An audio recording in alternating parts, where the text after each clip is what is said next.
labas.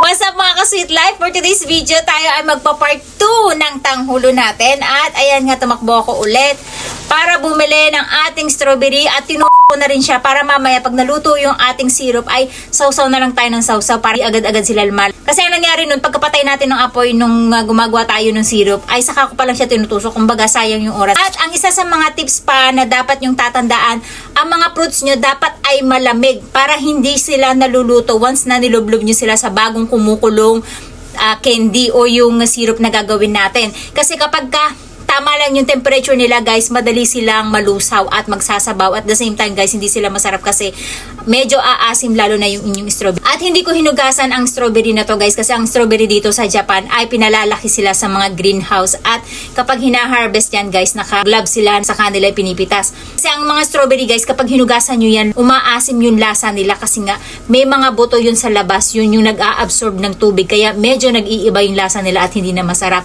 At hindi na natin tinanggal tong mga crown niya. Kasi isa yan sa nagpapaganda ng kanilang design para balanse, kulay pula. Tapos may kulay green sila sa ilalim. At dahil nag-failed yung ginawa natin na gold strawberry, ngayon naman guys, itatry natin na magbabalot tayo ng gold. At palulutungin natin siya ng maigi. Sa mansanas natin, hindi tayo maglalagay ng ganun guys. Kasi nga, hindi aabot yung ating gold film kasi medyo mahal siya. Kaya ang kaya niyang balutin mga isa o dalawa lang kasi wala na tayong stock at kinakailangan pa natin bumili, no? So, ayan guys, ito yung mga gagawin natin at gagawa lang tayo ng mga at least 2 piraso ng gold strawberry tanghulo. Sa mga sangkap na gagamitin natin, katulad na sinabi ko sa inyo, miso ame. Yan yung sure 101% hindi kayo magfe-failed sa inyong gagawin once na may ganito. Pagka merong corn syrup, ang magiging lasa ng inyong tanghulo ay hindi masyadong matamis. As in, kung titingnan nyo siya, para siyang candy syrup. Malagkit-lagkit siya, guys. Ayan, oh. At malapot talaga as in. Pero, hindi siya candy. At, ganyan ang texture niya, guys, oh. Para siyang nalusaw na candy. Pero, pag tinikman nyo siya, tikman natin para malaman nyo. Corn syrup yan. Tadakimasu. Wala kayong malalasahan na sobrang tamis. May tamis siya pero halos hindi nyo mararamdaman yung mauumay kayong tamis. Kaya ito yung maganda sa kanya guys. Patatabangin niya yung tanghulo candy nyo pero palulutungin niya at siguradong hindi kayo mag-failed. Ito yan, corn syrup. Kaya hanapin nyo lang yan sa mga supermarket nyo or online store, makakabili kayo niyan. Tapos ang pinagtataka ko guys, kung bakit may mga ganitong tinda sa mga supermarket dito sa Japan. Dahil uso nga pala dito guys, yung kamote Q. May kamote Q din sila dito at ito rin yung gamit nila guys. Actually gusto kong gumawa yun pero next time na natin gagawin yun. So, ang gagawin natin guys, ito yung gold film natin. Alam nyo nung last time, hindi ko masyadong nakuhanan yung video natin ng malinaw. Ang labo-labo niya pala. Alam nyo, sa sobrang nipis ng gold film, ingat lang kayo, ay madali siyang masira. Ang gagawin nyo lang ay, kuhanin nyo lang yung gusto nyong strawberry na balutin ng gold. Meron ako nakita dito na magandang shape. Ito, napakaganda ng kanyang shape. So, ang gagawin nyo lang ay, balutin nyo lang siya, tapos saka nyo iikot. Ayan. Kasi napakadali niya guys, masira. Ayan, tingnan nyo. Oh. Yung ibang part, diba, wala. Yung mga part na wala, na hindi nadikitan, mamaya natin aayusin yan.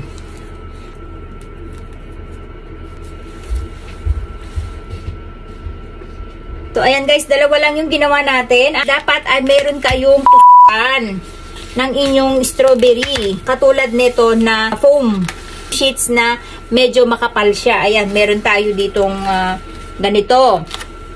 And then, etong ating apple. Ayan, nako, napakalambot niya guys. Yung isa sa mga business tips ko sa inyo guys na magandang gawin kung kayo ay magtitinda ng apple candy or yung tanghulo. Ito yung jajan! Kung saan dito natin sila ilalagay para mas madali silang makain guys kasi ito yung paborito ng anak ko na binibili niya. Every time na bagong sahod siya guys, ito yung ginagawa niyang pasalubong kay Akari. Bumibili siya ng apple candy which is pinapahiwa niya na and then nilalagay niya na dito. So yun yung gagawin natin ngayon para meron na kayong business idea na mas makakain at hindi masasayang yung tanghulo na ititinda nyo. Uulitin ko guys, dito sa paggawa ng tanghulo natin, hindi muna tayo magsisindi ng apoy. Ilalagay muna natin yung ating granulated sugar. Inuulit ko, mas effective na maging matigas siya kapag granulated sugar yung ginamit ninyo. And then saka natin ihahalo yung ating tubig. Yung sukat niya mga ginamit ko na yan guys, pareho lang dun sa ginamit natin dun sa ating part 1. Kasi para hindi tayo magkamali.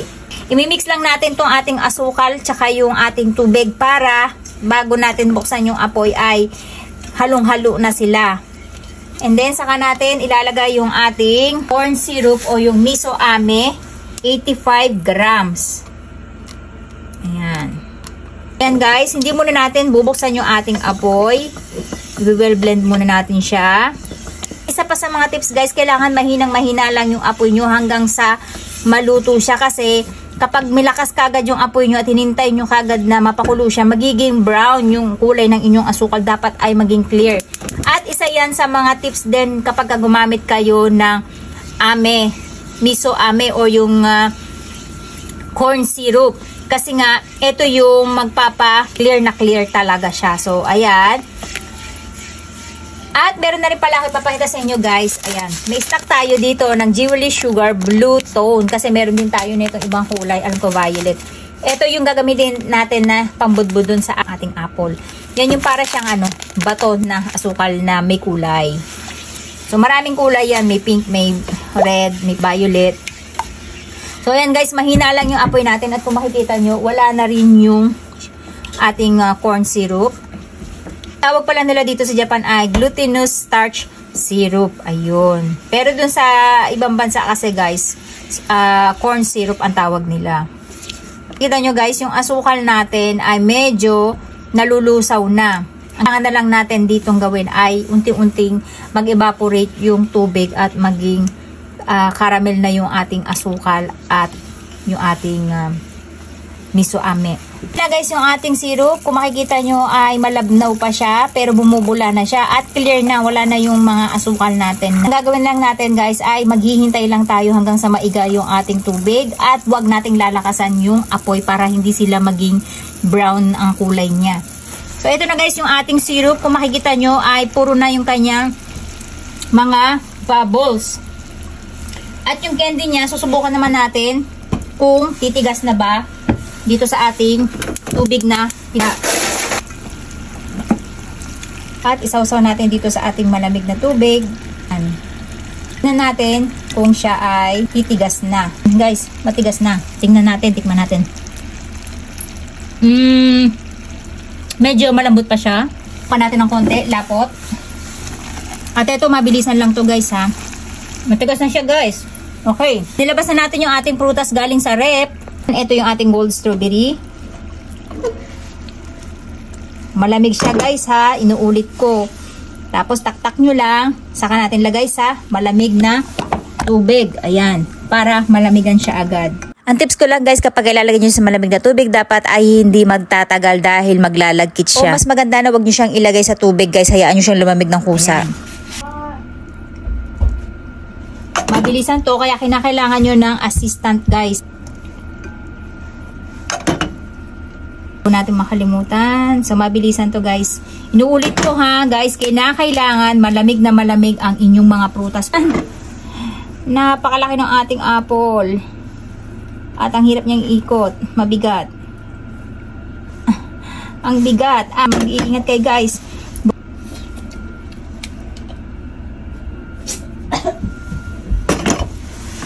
So, naluto yung balat ng ating apple. Ito ang kalalabasan guys kapag ininit nyo siya ulit. Ayan. Parang nagkulay, asukal na siya. At hindi na siya pwedeng gamitin. So, kailangan lang natin yan isalin. Pwede nyo na lang yan ihalo kung ano yung mga gagawin yung minatamis. Na guys yung ating apple. And then, ito na yung ating mga strawberry kung saan ay na-perfect natin yung kanyang tigas. Ang problema nga lang guys, yung apple natin ay nagkamali ako na ilagay ko siya sa plato, hindi tayo nakagamit ng parchment paper, kaya ayun na nangyari sa kanya, nasira natin. Next time naman natin yan gagawin, pero that time, hindi na strawberry yung gagamitin naman natin na kasama niya. Kundi gagawa tayo ng mga cute na candy. fruit candy at the same time ay yung mga flower candy. So tikman natin kung ano yung kanilang mga lasa at ano yung pwede natin gawin dito sa ating apple candy para makain siya ng mga bibili. Ang gagawin natin dito ay ikakat natin siya. Ayan, nakita nyo guys, ang tigas niya, di ba? Mas maganda to at mas attractive siya kapag ginawa nyo siyang makulay. Kasi ganito yung binili ng anak ko guys na dala-dala niya from school. Ang sarap. So, ang sarap pala niya guys kapag hiwa-hiwa na siya na maliliit. So, pag hinihiwa nyo siya, kailangan biglaan. Tapos, saka nyo lang siya ilalagay ng ganyan guys. Tapos, ang ginawa doon guys, etong buo-buo na candy, saka naman siya binubudbud sa ibabaw. Ayan. So, inaabangan niya ng anak ko guys. Dalawa sila, si Akari tsaka si Aska. Saka natin bubudburan natin ang ating asukal na kulay blue or colorful na asukal. So, ayan guys, ang social ng inyong hindi. Bumili lang kayo ng mga ganito guys. Yung pang ubento na toothpick. Ayan. Pwede nyo siyang isama. Ayan. Itusok nyo lang. Tapos, wala. Meron na kayong pambenta na social na apple candy. So, mas madali pa siyang kainin guys ng kabataan. At hindi masasayang yung binili nila. Kasi ang sarap niya dahil hindi siya matamis. Meron tayong dalawang klaseng toothpick. Ganyan guys. Oh. Jajan! Ayan guys, yung ating pang-business, meron tayong plain at meron tayong my design. Ayan, kung saan ay pusa. At meron siya nakasulat na fresh drink happy. Ito na guys, yung tanghulo natin na perfect natin nagawa ulit. At unahin natin tikman itong ating kulay gold. Kasi pumalpak tayo, tingnan natin kung naging crunchy siya. Tadakimasu, Akari. Yes.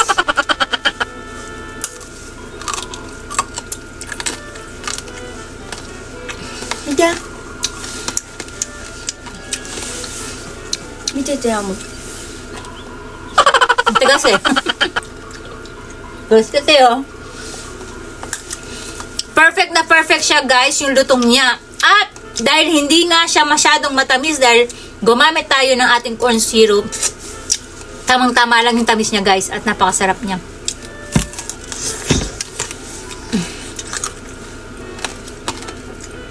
Grabe. Ang sarap. Yan. Yan. At, yung kulay green niya, parang decoration. Ayan guys. Napakaganda niya. Yun nga lang, dumikit siya sa ilalim. Kaya, dagdag ganda din siya. Ang sarap guys. Dahil malaki strawberry natin guys, hindi siya nakakaumay kasi tamang-tama lang yung sabaw niya dun sa tamis ng nasa labas. Hindi siya ganun katamis katulad ng purong-purong asukal. Makakailang kayo, promise. Kasi sobrang sarap guys. Bagay na bagay yung tamis niya. Parang makaka-lima ka hanggang ganun. Medyo mahirap nga lang siyang kagatin. Dahil yung ginawa natin na syrup ngayon, as in manipis na manipis lang siya. Hindi siya makapal. Kaya yung pala maganda kapag mainit-init pa talaga, bagong luto pa, patayin nyo na agad yung apoy. Mabilisan, kailangan nyo ng ganito. At wag na wag nyo isasawsaw sa tubig guys kasi magiging madikit siya. Kaya na parang basa-basa. Mas maganda guys, natural na palamigin nyo lang siya. Wag nyo ilalagay sa tubig na malamig.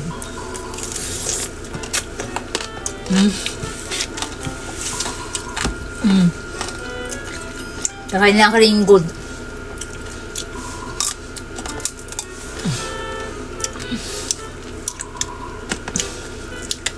Honey.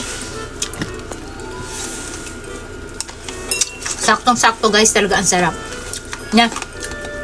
Mama Jozo na tane. Ang ating apple candy na nilagay na natin sa cup. Diba guys, class na class siya at ang cute niya rin. At the same time, ang pinaka the best guys, ay makakain talaga ng mga anak nyo. Kasi nung dilan ako ni Aska ng ganito guys, grabe, naubos ko siya. Tapos kinabukasan sabi ni Akari, Mama, wala na, hindi mo ko tiniran. Kasi ang sarap niya, bagay na bagay yung asukal niya. Tabi timite. Ayan, ganyan yung itsura niya guys. At patitikman natin si Papa. リンゴ Oo. 美味しいよ Niyaw manay. Bagay na bagay pala siya guys, yung asukal at yung apple. Tadakimasu. Naririnig niyo yung candy guard. Plus yung lutong at tamis ng mansanas, yung asim niya. Bagay na bagay. Maganda siya benta guys sa mga mall o doon sa mga festival. Ganyan yung itsura niya guys. So, naka-attach pa rin yung sugar niya sa kanya. Madali lang siya kainin kasi nga bite size lang siya.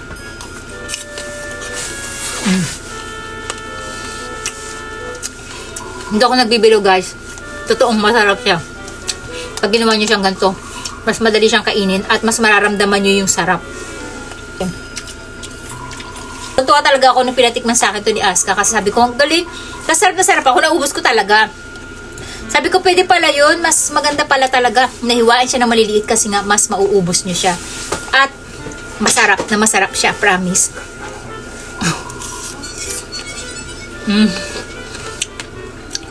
Dahil nga may corn syrup, hindi siya masyadong matamis. Kaya saktong-sakto lang. At para talaga kumakain na apple candy na fresh. Ganyan yung itsura niya guys. Nakadikit talaga yung asukal. Kaya akari na to kasi nag-game siya eh. Baka mamaya biglang umiyak wala na. NANI? Ito naman kay Aska. Ito na. Kain pa ako nito guys.